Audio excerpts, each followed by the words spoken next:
Pretty cool. Hey guys, Oily here. Thanks for joining us. Sorry we were a minute late getting started. Not too bad though. Minute or two late. And Mouse Toes is doing her parade wave. Yay.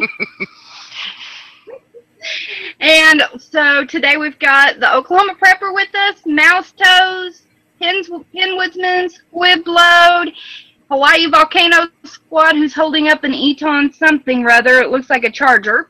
And my cell phone battery, extra power battery. Yeah. So anyway, we sure thank you for coming by. Oh, Living Frugal and Prepping's here. Hey, Living Frugal, welcome. And Hidden Numismatist. Hidden Numismatist. We nailed it. Nailed it, Oily. We did it. Nailed it. Yeah. SKSU goes out there. Jared Walsh. And featuring Pin, do you have a headset on? I'm judging from the feedback, he doesn't have a headset. Right. Yeah, I have a headset. Okay, have you muted the YouTube external? I'll do that, I'm sorry. Okay. That might be what it is. Okay, and then Squibload's here. Squibload, I have the KI, and our wee tree's back this week. Yes, we missed her terribly. Yes, we were sad without the wee tree. Bonsai! And of course, we've got the Hawaii Volcano School. Alrighty, well, if anybody else is out there, let us know if you're out there. Today, we're talking about prepping for power outages. As you know, of course, Mouse Toes is all too familiar with this. We're familiar with it whenever we have ice storms here in Oklahoma. And then the high winds. Those two are not a good mix.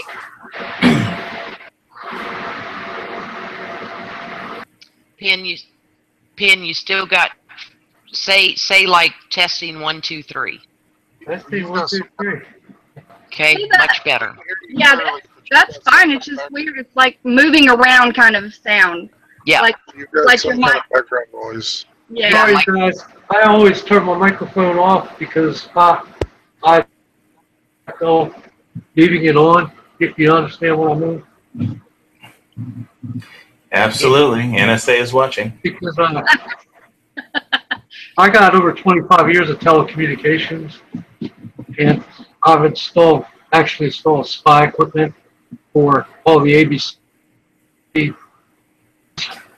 Well, as you know, all computers and most computer chips comes with spyware pre-installed. So yeah. Now they do. Are you on a phone or a laptop or a PC? I'm on a laptop with headset on. But you have some kind of noise that's very disturbing. It's like white noise. That's my fan. That's my fan. I'll turn that off. Yeah, it's like waterproof pants rubbing on against waterproof pants, and you're making my ears bleed. My ears are bleeding. Me wearing parachute pants and my friends rubbing together. That kind of a thing. Because I'm telling you, my ears are bleeding right now. Yeah. And I got half nerve left after Irma, so I ain't got much nerve left. So Faith Abounds at Melody Acres and Keith Gregory both joined us. Thanks for coming by, guys. Missed y'all. Glad you're back. So anyway, I'm sure most of you saw the report of the senior citizens in the nursing home, and this is why I wanted to go back over this. The senior citizens that died, maybe from some kind of a leakage or something there also, but heat, especially for elderly or the really young, their bodies don't regulate heat very well, so their temperature can go down a lot quicker. And there's a lot of ways that he can kill you. There's 100 different ways that he can get to you. If you try and drink too much ice water and your heart's not strong enough to pump it out, then you'll get too much liquid build up behind your lungs and you won't be able to breathe. But there's 1,000 different ways, and with elderly people, it's worse. So it's just I don't know the exact circumstances, but yeah, it's something you have to be aware of for sure. Yeah, but anyway, so that's why hearing that nursing home, I'm still hearing a background noise somewhere. Yeah, it's Penwood's fan. Okay, yeah. Anyway, that really got me to thinking, you know, we might want to go back over and maybe go into more detail. I don't have any notes here because I know everybody's so well versed in this that, you know, maybe we can help each other out on things to be thinking about. Hey, BC Truck, rebuild, repair, repurpose. Good to see ya. There's always room for a girthy fella in here, let me tell you. A handsome one. That's right. And a very technically smart fella, knows what the heck he's doing. BC Truck is not a girlfriend. BC Truck is a man. That's right. That would be like him and my husband and Mr. Rain. They could just all rule the world with all of their technical. Yes. And just think, and then Squib in Hawaii with their weapons, we'd just be all set, wouldn't we? A piece of wire, two paper clips, and a string, and we just give them to him, and we'd be set, Oily. Well, so I just want to say that Squib actually has training. I'm just trigger happy. And I'm not just some hired gun. I can fix things. Well, I didn't. Probably can. I didn't drop out of the chat earlier because I didn't want to hear Hawaii go on about stuff. You said we were going to talk about power outages, and right then my computer cut out. Thanks, Oily. Well, you mean you didn't want to hear me talk about Bitcoin? Okay. And then Oklahoma, of course, with his survival skills and knowledge and his medical skills and knowledge and fighting skills and knowledge, we would just be so set. We just all need to just form this big, huge community. Yes. And then we'd be good to go, wouldn't we? Yes. You know, I couldn't think of anybody better to bleed out all over than Oklahoma. Right. And he'd keep us calm, Squib, and tell us we're going to be fine. I know. Even though we're not going to be fine. He's just got that soothing voice, doesn't he? Yes. He's just calm and, yeah. True. But anyway. Everything will be fine. Just go towards the light. Yes, go to the light. Sorry, due to technical difficulties, the light at the end of the tunnel has been disconnected. Oh, God. Power outage. What happens if there's a power outage at the end of the tunnel? Boy, we would be in some trouble, wouldn't we? But yeah, it's something you have to think about. What happens where you live when and if the public utility power just stops? What are the consequences of that? And then, depending on where you live and how you live and what backup capabilities you have, then you can proceed to there. But the first thing you need to do is have a plan. yeah, oh, absolutely. And this is why we have these discussions, because even though, like, all of us in here are preppers in some manner or other, we still don't know everything, except for Oklahoma, of course. No, I'm just teasing. But, there's always things that maybe we didn't think of. Yes. I think it's very important. I was very blessed, to have been prepping for several years. So I was able to look at areas through ice storms, various ice storms that we had, of things that I needed to work on more. And so that really does help. For people, maybe you wait until it cools down just a little bit, but turn off your power for a few days and see where you're lacking in your preps and things. That really is a good way. I don't have to turn off my power because I've been through enough ice storms now out here. Seriously, Joe's grandma, whenever they had a major ice storm, she was out of power for 3 weeks or 4 weeks, I think, in the middle of the winter. So most everybody out here has at least a propane stove to heat. their home. Or butane. They'll do propane, and then they also do. They also you can get a butane stove at Walmart for cheap. Yeah, and they have propane. You know, like our stoves are usually propane out here where we are. Kicking it old school. I've got a wood stove. Well, I do too. We have a wood stove now, and that's one of the best purchase that we've ever made is our wood stove. Because even though most of the time it's hotter than the hubs of where, Oklahoma, in the winter, it can get pretty doggone cold. I'm not saying Alaska cold, but it can get pretty doggone cold. So, it makes it nice to have these things available and ready to go. So, everybody can throw out a topic on power outages. I'll let Mousetoes kind of tell what her experience has been with her power outage due to Hurricane Irma and how long she was out and things that you saw that you were grateful for having, things maybe you need to work on, things like that. So I'll hand it over to Mousetoes. And by the way, Weetree, no, you don't know everything. Meh. Okay, I can tell you that Hurricane Irma sucked, right? And we were without power before the storm hit. My husband makes notes. He's that kind of man. Anyway, it happened at 6:30 in the morning. Storm was supposed to hit between 4 and 6 in the afternoon. It hit like 10:30 to 11, and it had a 10-foot storm surge for our area because it came when we had a 6-foot tide. I'm just on a tidal creek. I'm not even on velocity. Okay, so my little bitty tidal creek with beautiful Spartina grass became this roaring, white-cap, wavy river, and things began to float out from under my house because we ended up with 14 inches under it. We're 12 feet in the air, so still had plenty of room, but it doesn't make it less scary. And so we're solar-powered on battery backup, but you still have to watch your usage. You're not going to run your air conditioner, but remember, you're not going outside, and your windows are boarded up. Well-insulated house, so it stayed comfortable inside.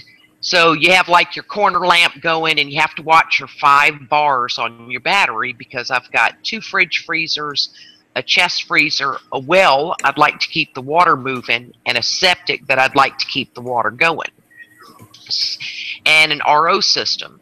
So my husband took us off the RO system straight to well water so that pump wouldn't be pulling against our batteries. And our solar panels will continue to charge or get sunlight even in bad conditions. So when we'd go to bed at night, we'd have 5 bars, and we get up in the morning, we had 4. So, your coffee pot, we have that plug on the secure load. But here's what happened to us. We've never taken this much water, and BC and others will know what it's called, but on, our septic tank's 4 years old, and you have this column out there with an alarm on top. The water went at least 8 inches over the top of that, which flipped the breaker to our septic tank. Okay, nobody's got time for that. Oh, no. So I have 5-gallon buckets I keep in my elevator shaft with 2 potty lids on it. And the cat litter that's normally there was not. So that issue resolved itself, and it wasn't a problem. But we were caught without cat litter because we would use one to urinate in and one to do the other business. Right. So that was our big learning thing. But we also have to supplement lighting like anyone else. For example, my guest room is not on the secure load because if I have company, I hope you bring a headlamp. You know what I mean? Because that just is what it is. I'm not providing an outlet in there. I want the ceiling fan in my living room on that. It is.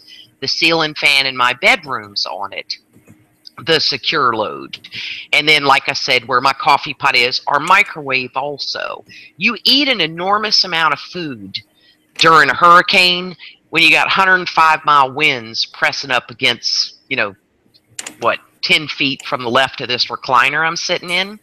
So I've just got a little bitty screen share, or oily, if I can show it. It's just a tiny one. Like most people have this stuff. And you know, nobody can mess up a screen share like me. So God knows what you people are going to see. Nobody freak out. Let me present you to make sure everybody sees this. Okay. Okay. Like an oil lamp.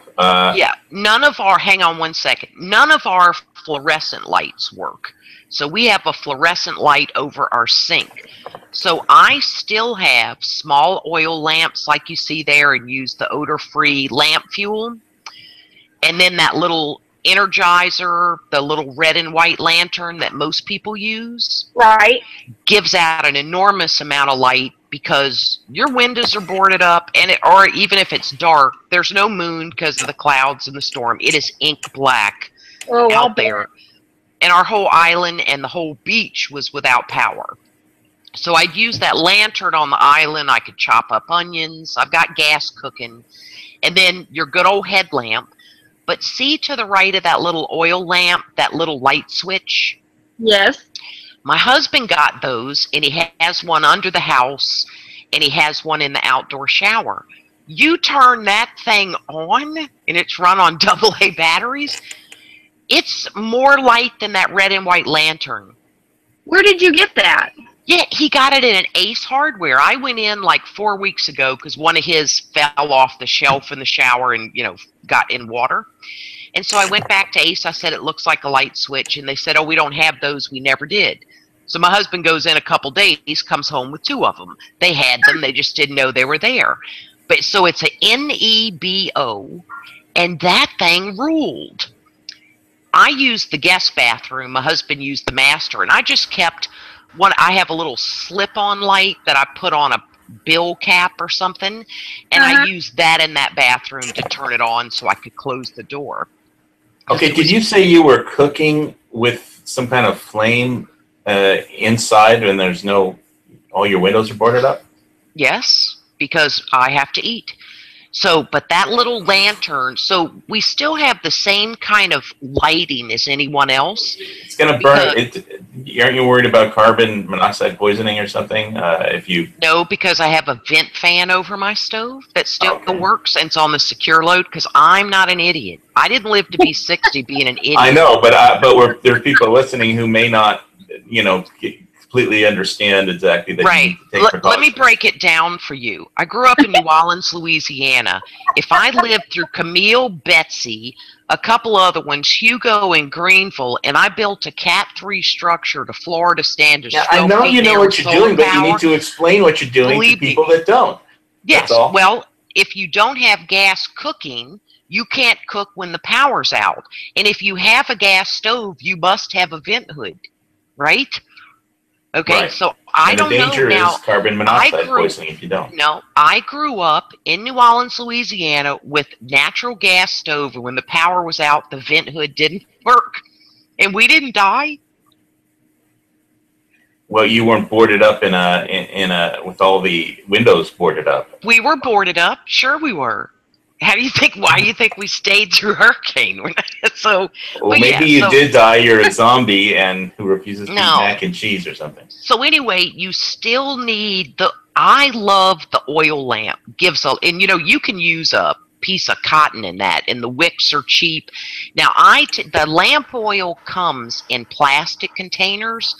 I save glass olive oil jars because those eventually crack from age, and I pour mine into that, you know, the lamp oil, and then it's got that secure lid on top of it.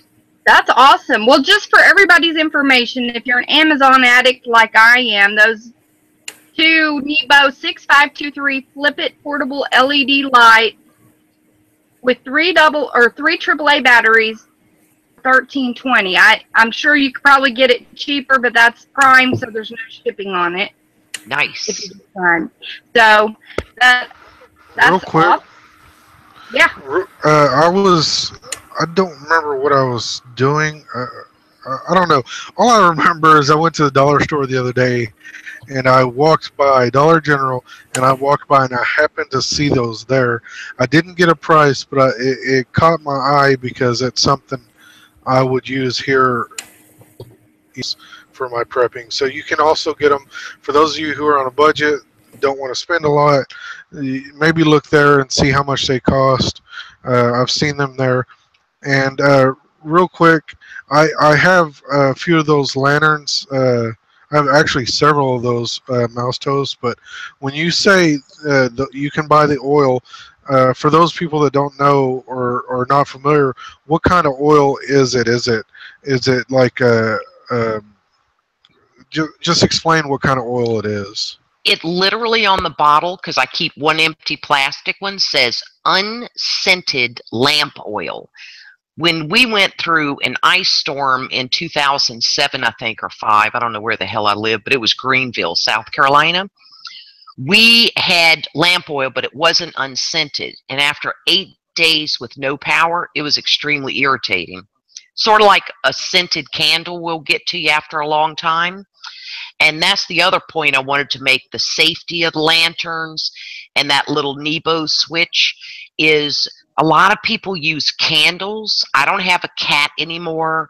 I certainly don't have children, but I don't want a candle in my house, you know, that can candle up, catch my ceiling on fire. I feel much safer with those little lamp, and it just has said lamp oil. I don't want kerosene, paraffin, BC is saying. But I look specifically for unscented. And that Nebo, when we'd run it, like literally from the time it was dark, say at 6:30 to about 11 o'clock when we went to bed, it lasted 2 nights like that. And it only started getting dim the next day, but it would have been an easy peasy, you know, AAA battery change. So you don't have, do you have a generator of any kind? I have a silent solar generator. That's it. I got my battery backup. It's all solar. There's no gas or propane or anything. Don't want that. Yep. And that becomes the concern for our neighbors in the cul-de-sac is they have a whole house generator, right? So they've got to have a lot of propane on hand, and they're still not running their air conditioner even without power, because they don't want to burn through that propane. They went 10 weeks. They went direct, exactly. And to get it, it's the delivery charge. So you're $5-something a gallon delivery, you know, because you've got these big, I call them. Yeah, I used to rent a house here in Hawaii, and they charge you a fortune to deliver it. And yeah, but it's included in the price, but it's a huge, you know, it looks like a big Advil, you know, or big Tylenol capsule. But when you run out of that, so this area went 10 weeks with no power after Hugo in 1989. So that was the main reason we went with solar coming here is I can't go 10 weeks without power. So since then, they've run in 2 more trunk lines. The beach got power first. Hollywood, South Carolina got power next. We were the last to get our power restored. I mean, if I was living where you do and I thought there was going to be a possibility of 10 weeks without power, I would just bug out. Right. Well, the generator noise was so loud for people who had to live next to it. And remember, they're getting some exhaust from that. They had to close their bedroom windows at night. And I don't have neighbors on either side, so I have that advantage. But man, the later it got at night, the more you'd hear it. And it's carrying over water also. And another consideration for propane tanks is you have to have your yard has to be big enough because it has to be set back a certain amount of distance from your home for fire safety codes. So, real quick, shout out TR preppers out there. Welcome. Shut the front door. Dad. It's good to see you. And Oily, you're scaring our viewers because I'm still presented. Oh. Yeah, it's not pretty. Oh, whatever. You are too. Would you rather look at Hawaii, leave her presented? I'd rather look at a blank screen. Yeah. A river of snot, anything but that. Yeah. I'm beautiful. I'm beautiful. I resent that. I think I resent that remark. My husband's work has them. They're like 12-volt generators. Oh. You know, wind turbines. Yes. 12 volt that they were just gonna discard. He brought one home. Yes. Yes. And you know that everything becomes harder without power. You don't realize how many corners you have. Go in a closet. There's no light, so you need your headlamp, right? And of course, you discover that when you walk down the hall to go in that closet. As soon as you walk into a wall, you realize you need a light. Exactly, and stump your toe. And here's something else that I did that just made it easier. Like, we keep batteries in one drawer. I have my rechargeable camera batteries here in my end table next to my recliner. I take one of those cheap see-through tubs that you get at the Dollar Tree, right? And I put all my batteries in that, my headlamps, the little Nebos, and I got that together like 4 days before the storm. So that literally sat on our dining room table so that as we needed a piece of that, we could get it, not go, oh, let me get a flashlight so I can go down the hall. Because I don't have my hall light on my solar backup. It's a straight hall. I pretty much know my house. I'm not going to trip going down the hall, right?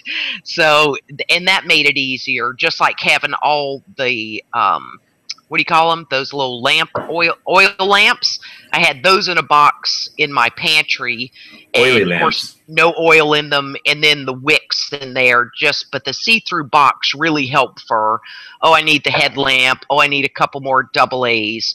Instead of having to go, oh, I got to go in. You know, because you organize your home in a way that you're going to need those back in the bedroom or near your computer. So if you just gather it together where it's easy to grab. And then we had a friend come over who wanted to eat, and then I said, grab a headlamp, you know, because she was going to be in the guest room. You're going to need it, and it's right there on the dining room table. So you just kind of simplify. I have so many lanterns and lamps and flashlights and headlamps, and that's great. It's overkill. I have flashlights and things, but I also got these 115-hour clear candle and globes from Emergency Essentials. Oh. They have them on sale all the time at Emergency Essentials, almost monthly. I got them for like $3-something a piece, for the candle and the globe, and it's 115-hour emergency lighting. So that is pretty awesome. I haven't actually used them yet. When I do, I'll let y'all know how they work. And I've got a flashlight. I even got a flashlight on my keychain. So good. Oh, and this is something I just thought of, Oily. We had friends who they have solar panels, but they don't have a generator or any backup, and so they evacuated just like an hour from here. And then I said, "What are you going to do for water when you came back?" So I brought her one of my water bobs, and we call it Bob the Blob. I don't use it because of our solar. Right, because if my roof's ripped off, my solar's not working, but I'm also not going to be in here worrying about drinking water either. So she filled it up, loved it, and then they were able to use it when they came back because they were still, like a full 26 hours without power. And she just loved the little pump on top of it. And then the other neighbor came back, and they came back unprepared with like 10 gallons of water. 2 little 5-gallon things from the grocery. And I said, how are you going to flush your toilet? And I said, you have a swimming pool, so imagine hauling that up 12 feet of stairs down your hall. And also have a lot of towels, because when you do go back in, come out and go in, once the storm's over, you still got the bands.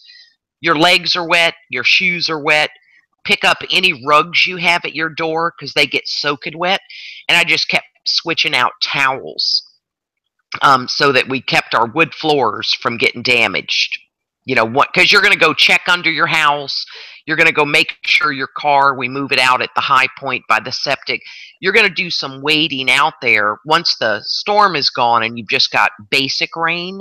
And then you're coming back in, with your frog togs, your weatherproof pants, and you have to come in your house and then you stand on a towel and take them off. So you have to think of that also, because you don't have power and you're not going to be running your dryer. I stepped away and just came back, and all of a sudden somebody's standing on a towel and taking something off. It's a makeshift decontamination area. Exactly. One of the neat things that I saw on Facebook was somebody who's military, and she posted on one of the prepping sites on Facebook where they bought one of those big trash cans that's on wheels. It's like anyway, they sanitize it. It's brand new when they sanitize it. It was maybe $17, $18, something like that. Sanitize the inside, buy the unscented clear plastic trash can liners, put that in there, and then fill that up with water before you know you expect that there might be a power outage coming. Right. So it's on rollers, so you can just roll it from wherever you're filling it up to wherever you want to store it.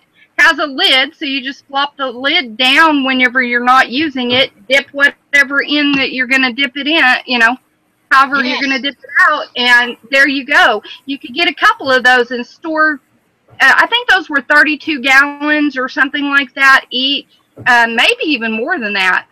Nice. I think it was 32 gallons or 33 gallons, something like that.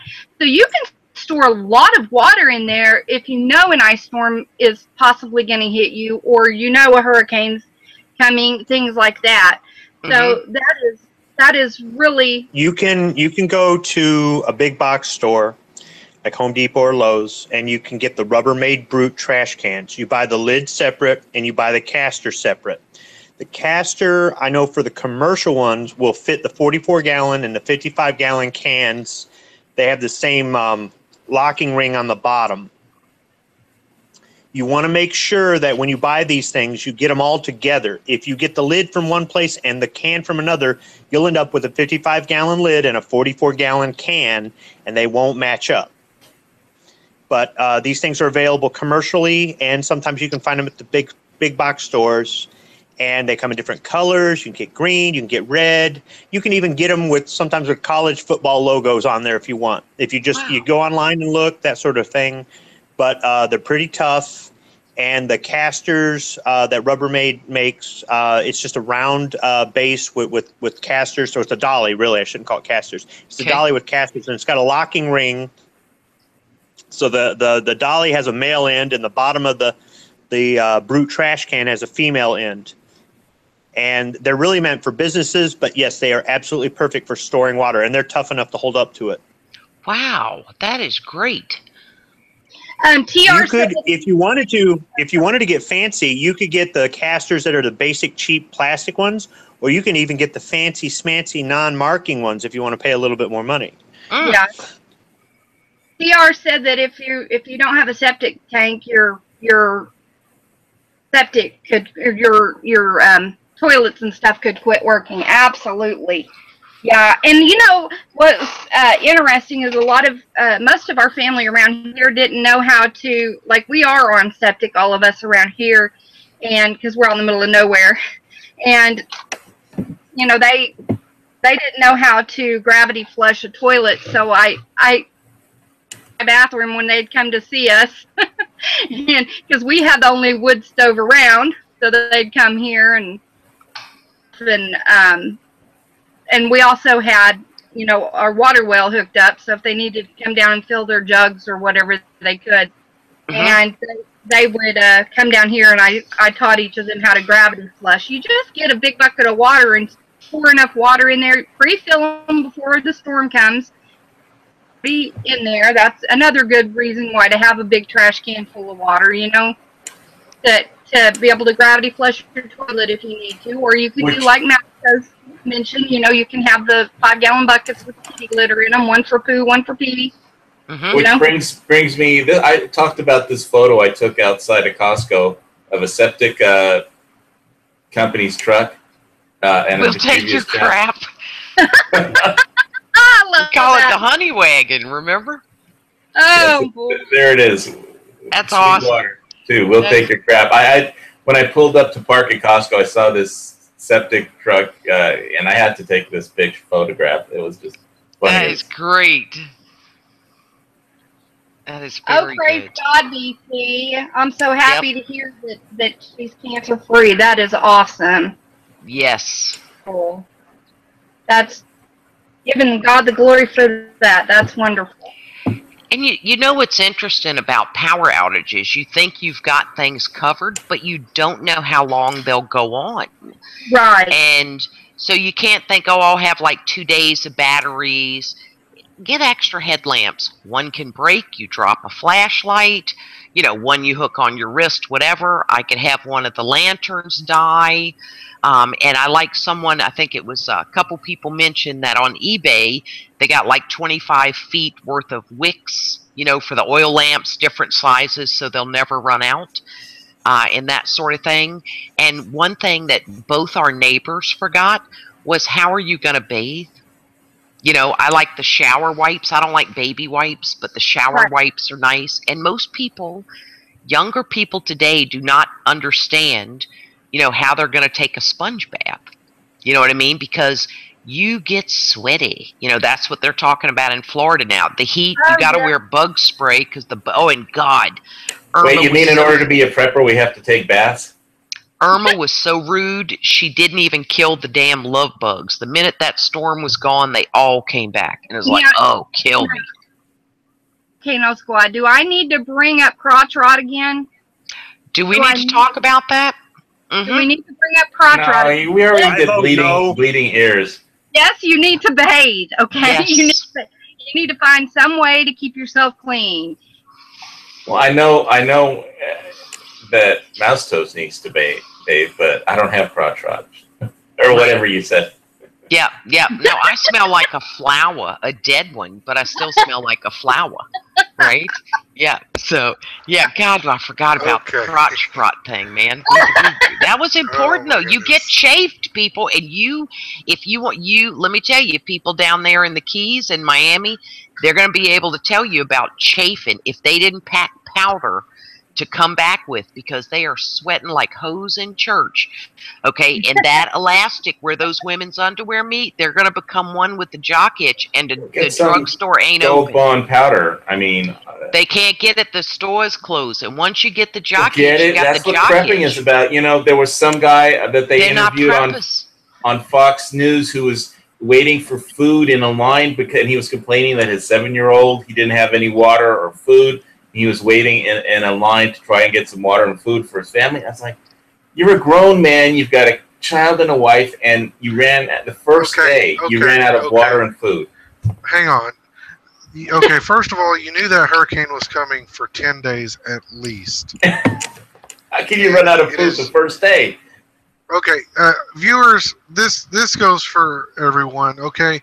If even at 10 days, you don't know if the hurricane is going to hit you. Mouse Toes, you did not know the hurricane was going to hit you 10 days ago. Okay? Nobody knew where that hurricane was going.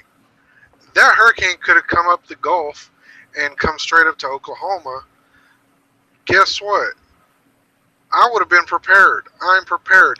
If there's a hurricane tracked, I'm going to prepare myself. If I feel that I'm in a hurricane-prone area, I'm going to prepare myself and my family for possible landfall to my area. That guy on Fox News is lucky I wasn't the reporter interviewing him, because I would have told him that due to the process of Darwinism, your family deserves to die through natural selection. I mean, how could you not have any water or food and run out on the first day? Well, did y'all see the Facebook meme of Jim Cantori where he's pointing, you know, he's behind a storm behind him. He goes, "Did I tell you to eat all your hurricane snacks day one?" No, I did not tell you to eat all your And TR, I can't comment in chat, but I got 14 inches under my house with my little tidal creek became a raging white cap ocean, more like a really wide, fat river. And my husband just said the one thing where they interviewed people and said, what did you wish you had more of? It was batteries. In Hugo, where they went 10 weeks without power, 7 in Charleston, and that they did not have enough of those for the basics. And I watched footage of people going back into the Keys, a man and a woman, in flip-flops. You have got to wear boots. You know what I mean? Yeah, I mean, like ankle boots. Rubber boots, and preferably waders if you're expecting a hurricane. Yep, and so they had to park and walk far, and they're both in their 60s, and they're in flip-flops and shorts. And that's the main reason you've got to be able to bathe, is you have to cover yourself in bug spray through this, you know? Oh yeah, I've seen the video on the. I just wanted to say, don't be that guy who was like, don't be like that guy who was crying on Fox News because his first even before the first day was up, he didn't have any water or food for his wife and kid. I mean, that's why we do this. We want to educate people. We want to help them. You know, before I really started learning about prepping, I mean, I knew to fill up like water stuff, but there's a lot of stuff that I learned along the way. And there's a difference between just lack of knowledge and stupidity. Now, there's some people that are just downright stupid. People can tell them, and the stupid people are people that don't listen to the warnings, don't listen to people telling them put water up, you know, have a food supply that you don't have to worry about cooking if you some reason or whatever. So, you know, these are things that we're educating people on. One of the things that I like to do is educate my granddaughter, like with a flashlight. I teach her that it's not a toy. Now, she might have a toy flashlight, but if it's but I also let her know that she needs to try to not use the real flashlights, the good flashlights. They're not toys. We have to save them for emergencies. Right. So I'm trying to teach her at a very young age prepping, but also try to do things to make it fun for her. So I try to take a lot of teachable moments and teach her how to do things, putting, you know, just little tips and things to help. Prepping can be fun. Make games out of it. You called it teachable moments, and that's what it is. It's family time, and it's teachable moments. It's not hard to do. Let me give you a good example. 2 days ago, my wife hit a pothole, destroyed the tire. Went down to the tire shop. They said, yep, it's no good. You got to order one. All right, fine. Got one next day after work. I went, picked it up, brought the loose tire here. Was going to go ahead and just take the spare off her car right here in the driveway. My wife said, why don't you show me and the kids how to change a tire? So I got the floor jack out of the shed, the jack stand, the piece of plywood, the breaker bar, the 22 millimeter socket. I'm out there. I'm about ready to go. She goes, no. Get the jack out of the back of the car. Yes. Show us everything as if we didn't have any tools. So I go, okay, fine. You want to play that game? Fine. I made each one of them try to break loose the lug nuts. And then when they couldn't, I showed them how to use their foot, how to use their leg strength to do it. Right. And I showed them how hard it is to jack this thing up. I said, now imagine doing this in the dark, in the cold, in the rain, in the snow, with traffic whizzing by, and you got a car full of, you know, your family whining and crying, going, when are we going? When are we going? I said, you know, so we both kind of went back and forth, but we did turn it into a little bit of game. It was some family time. Everybody got their hands dirty, but it's a good example. Another thing, okay, if you have no survival skills at all, go down to Bass Pro Shop when they have a sale, buy yourself a tent, go out to a campground and eat some of that Mountain House food and cook stuff over a fire and do it with your kids and try to make it fun so that when the power does go out and you're waiting a week for the electric company to turn the power back on and stuff like that, you can pull out some of these camping supplies and use them in your house. Yes. And your kids aren't afraid to do it or don't know what to do, or you look like a clueless idiot in front of your whole family. As the head of the household, you can't on do that. national television. Right. And the only reason you know is once a year in the summer for a couple days, you went to a campground and you had a good time. Sure, maybe you had some electric stuff. Sure, maybe there was some music playing in the background and you turn on stereo in the car or whatever, or, you know, cell phones work or whatnot. But you cook over, you start a fire, you cook over a fire, you eat some camping food, you set a tent, you sleep in a sleeping bag, you get a little bit cold at night and wake up with a stiff back and you know, you learn how to bathe with wipes or whatever it is.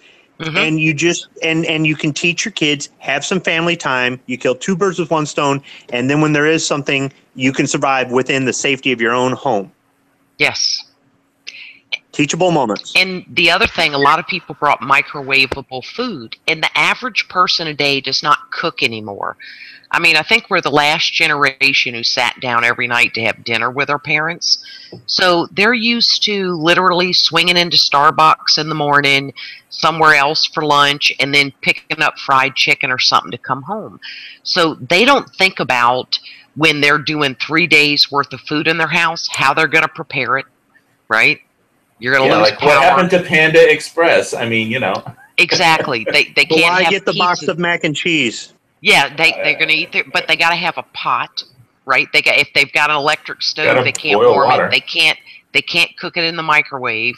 So, and it was really good to see that this was not a Katrina moment, where people are going, my baby ain't got no milk. Nobody's walking out of the water with a gallon of water. It wasn't any of that. Just like the flooding in Houston, people interviewed had a good attitude. Same thing. And for me particularly, it's the Weather Channel. But and that's what happened to Charleston, is when it hit a Cat 1, went from a Cat 2 to a 1 in the north of Florida, it went from 200 miles wide to 400, which is why the Charleston area north of me, I'm south of Charleston, wasn't evacuated because they didn't expect a 4-foot storm surge at the same time as a King 6.3 tide. So just imagine something doubled itself. And we're very thankful we weren't without power longer, but we're also glad we got to test our solar system. And then now I know I need cat litter, and I also need to get my septic man out here to raise up whatever that emergency thing is on my septic, because I don't care what the code is and what the flood zone said, it wasn't high enough, because I don't want it flipping my breaker again. The water were there for days. Are you going to daisy chain in any more batteries to your system, or it's good the way it is? For us, it's perfect the way it is with the 2 fridges, freezer. Of course, we're not going to wash or dry clothes because we got 24 panels and we're 60 years old, and it's enough for us, as far as that goes. Because remember, we're a 1 level raised up 12 feet. We didn't go for the 2nd level because you get all that wind there and you get the rocking. And we've got that integrated foundation, which is ideal for 1 level. For Cat 3, I mean the maximum of a Cat 3. Doesn't mean you'll make it through a Cat 3. That's the reality. But so we've had to use closets because we've got the 2 water heaters that are converted to solar in my office craft room. And then in my billiard room is all the solar inverter chargers and the big box of batteries. I don't want to give up any more closet space in a 1-level ranch to more, what would you call that? What's the word? Infrastructure? Supply equipment. Yeah. So that's utility. It. Yeah. Okay, so before we're about running out of time, and I don't want to take up too much time, so I just want to say a couple of things, and this is for those of you that that don't have batteries and flashlights and lanterns and all this kind of stuff. Here's a couple of ideas that you can use that you more than likely have at home right now that you don't realize, to make a candle for if even if you've exhausted all your resources, if you ran through all of your batteries and have no way. So here's a couple of ideas to make a candle with what you may have at home. First of all, you can light a Crayola on fire, and it will burn for about 30 minutes. So you have a makeshift candle right there. If you have an orange peel, if you slice it around the middle and take the edible part, the pulp and all that stuff out, and leave the stem that goes in the middle that goes through the orange itself, and you put some oil around that little stem, and like cooking oil, you can actually use that as a candle as well. Butter, and some of these ideas I don't think would be too appealing, but in a survival situation or in a situation where you've exhausted all your resources, these will come in handy. Yep. You can put cotton string through a stick of butter and make a candle that way as well. If you have mason jars and aluminum foil and cotton string and cooking oil, you will fill the mason jars up with cooking oil, put a small hole in the middle of your aluminum foil, and wrap it up as if you were just storing something for a few minutes or a couple hours, and stick that cotton string or that cotton wicking through there, and allow that cotton wicking to soak up some of that oil, now you've made yourself a candle as well that way. Another couple of ways that you can do the same thing is if you have like a tuna, excuse me, a tuna can or a canned foods, a can of peas or something that's cleaned out, you can fill that with oil as well. And it doesn't just have to be cooking oil. Like I said, you can use butter. If you have several old candles that you don't use anymore, that makes a good, you can save that wax.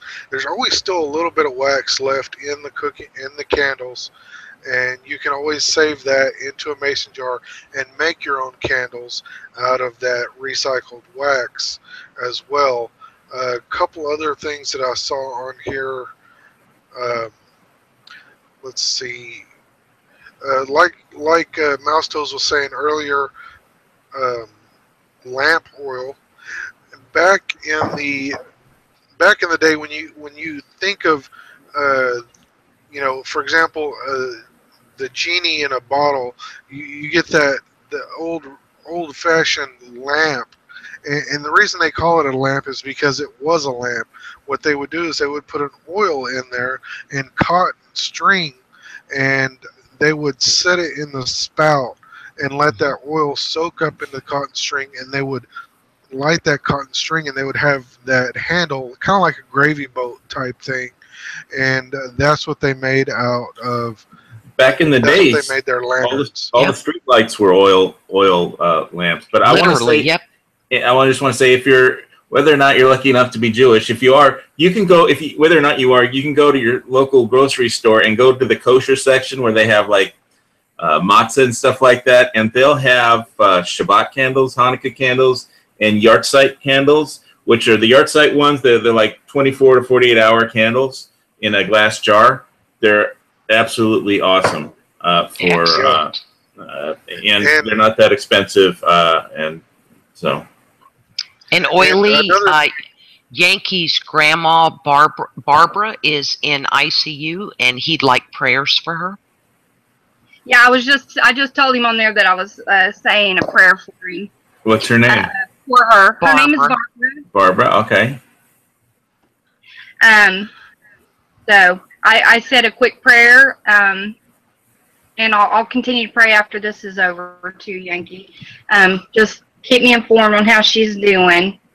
Definitely would be praying for healing from the top of her head to the soles of her feet. What's the name of the hospital that she's in? Didn't say, just said she's in ICU. Oh. Okay. And a couple more quick things. If you're, and I know this is very unappealing for, our mixed gender group in here. This is kind of awkward for me to say. Oh, but, God. You can use a tampon for a wick. Yes. A clean, unused tampon. Thank you. Yes. Yes. We don't need any trot candles. No. Yeah. Welcome, Sandy. Sorry you had to come in on this particular. We don't always talk about stuff like that, but yeah. But I would just like to point out for all the people in the peanut gallery, I didn't start this conversation. Oklahoma Prepper did. Oily didn't start it. That's Oklahoma right. Prepper No. did. That's right. Okay. Anyways, it doesn't have to. Any kind of oil can work.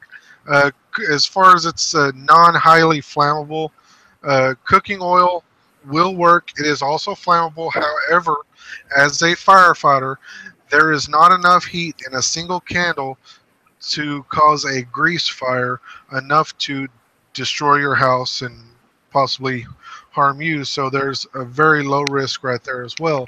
So that being said, you can actually take a can of lard or Crisco and put a cotton wick down the middle of that and use that as a ginormous candle. It's a lot safer than eating that stuff. Make you hungry, though. You'll be thinking like biscuits and cookies. Be like, Ma, you gonna bake us up something? The oven ain't working, Kitty. As you guys may have seen on some, I start every fire that I create, you know, whether it be in my grill or my wood stove, every fire that I start with cotton soaked in either baby oil or Vaseline, and Vaseline will make a cotton ball burn for a good couple of minutes. So Vaseline is another good idea as an alternative to cooking oil or Crisco or candle wax or any other thing that you might have. So if you have Vaseline or baby oil, it will make a cotton ball last a lot longer, and Vaseline will make it last significantly longer. Not a couple hours, but at least a minute. So that, you know, that will give you an idea as to what you may be able to, you know, kind of MacGyver up with some Vaseline and, you know, sorry guys, but a tampon string. That would, you know, it's cotton. It is cotton, so that would make a very good wicking material as well. A lot of them are. You need to read. You need to read. A lot of them are. Some of them are synthetic, so kind of watch it on those. But real quick, I did want to mention We Tree Bonsai mentioned that, you know, those pump-up garden sprayers, using them for a shower. Oh. Yes. Like, you could even wash yourself off with your washcloth and then rinse yourself off with that. Yes. You know, and I believe it was TR said you can even, like, use it to wash your bum, kind of like a bidet kind of a thing, if you needed to. Yes. All great ideas. And I know we're just about out of time for this week. We may have to pick this up again next week. We mainly got to lighting this week, so we may go into more detail on another subject related to this next week. So I'll just cover this really quickly. The things you use power for, and chime in if I leave anything out: refrigeration, cooking, lighting, communication. What else? That's a good point, Volcano. And I think, Oily, are we going to do the ice storm preparedness next week? Yeah, and that, I mean, it'll fall in with this power. Yeah, we'll cover all that. Yeah. So I don't know how useful I'm going to be for ice storms. Yeah, that's right. Yeah, we'll go ahead and do basically ice storm preparedness, but it really kind of plays into some parts of it is just specific to ice storms, but a lot of it's just power outages. So yeah, we'll definitely do that next week. And Chris, good to see you. And before we go, we need a hashtag for our tampon candle. Should it be hashtag red light? What do we? Somebody's going to have to make a tampon candle video at this point. I'm sorry, I don't have any. So. It's either Oklahoma or Hawaii who has to do it, because I'm not. Oh, come on, you've got women and everything. You probably have tampons in your house, and your eyes go to Walmart and buy tampons. Yeah, but I don't do videos. People keep asking me to, but I'm just not up for it. Okay, we can mesh it kind of like Brad and Jen is Bryn, or so we can do it like Tamite. Tamdle or Tamdle. I like that. Okay, you know what, Oily? You just elected yourself. Okay. Yeah, we demand oily tampon video. And oily tampon candle video. Oklahoma's the one that brought it up. I think he should demonstrate. Thank you very much. Pass the buck. Are any of those essential oils flammable? Could you use them to start a fire? They're volatile, just like alcohol. Finger Lakes Prec first got it. He's got hashtag badge light candle. Love it. Nailed it. I told you one of our people would nail it. Hashtag crotch rot. Do you realize this show has gone off the rails at least 3 times tonight? Yeah, no. No. You know what? I don't think this show's ever been on the rails. The reason Mouse's house is on stilts isn't because she's on a tidal creek. It's because it gets that deep. Okay. I bet you got an industrial-sized shovel. Oh my I think this show is derailed since day one. It's true. Since we all got together, the show's derailed. Yeah, somebody called the NTSB. We've derailed. Yes. There's going to be an investigation. Mercy, Broke we are on the ground. We live off the rails, people. We live off the rails. We never been on the rails. You know what? Because life is scary. It's hard. These power outages are hard. At least we can laugh. My husband and I laughed so hard for 2 days because we're like, we could die at any minute. You know what I mean? And you got to have at least a good attitude about it, you know? Well, if I have to die, I'd like to go out laughing. I'll tell you that. And I listen. I'm good at dying right here where, you know, I've lived in paradise. People go, I'd never live somewhere like that. I'm like, well, then you should live here because you'll just live here and ruin it for me because you're a big bleeping whiner. I mean, suck it up, buttercup. You know, just do the best you can. If I got sucked out of my roof, my girlfriend Claire would be rich. I mean, that's all that happens is she moves in my house. And life is right for her. Oh, my goodness. Well, you guys, it's that time. We're at the end of the show tonight. Thank you guys so much for all stopping by, guys and gals. Thank you to my panel, each of you. I love each of you so much. And I have some friends heading over for a little bit, so I'm going to visit with them and stuff. So I appreciate you all. Love you. And Yankee, always. We're always happy to pray. And to each of you, we're always happy to pray. Anytime. Love y'all. Good night. Aloha. Good night. Good night. Stay safe and keep prepping.